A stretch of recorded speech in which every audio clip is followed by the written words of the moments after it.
បាទសួស្តីពុកម៉ែបងប្អូនទាំងអស់គ្នាសូមស្វាគមន៍មកកាន់ Channel ទូងថ្នមស្នេហ៍ទាំងអស់គ្នាបាទ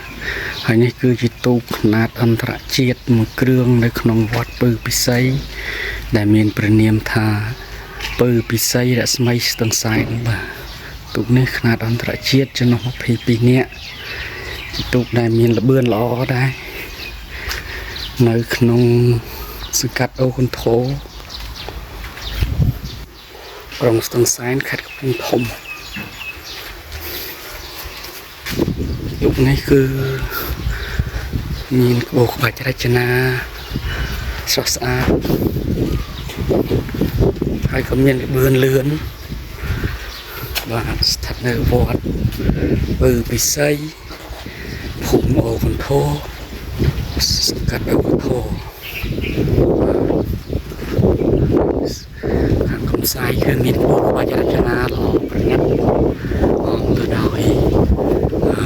ក្បាច់ក្បូរផ្កាភ្ញីបាទយើងក្រឡេកមកមើលផ្នែកខាងនៃទូកឬក្បូរក្បាច់រចនាគឺដូចគ្នាបាទទាំងសងខាងហើយនេះគឺជាទស្សនវិជ្ជាដែលយើងថតពីកំសៃហើយទៅកាន់ផ្នែកនៃ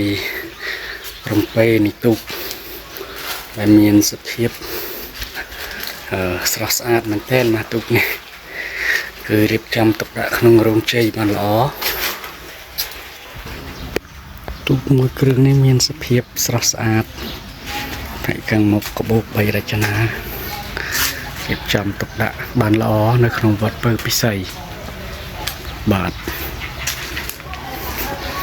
នេះបើយើងក្រឡេកមើល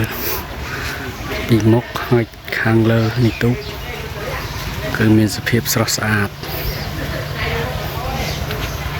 បាទសូមអរគុណសូម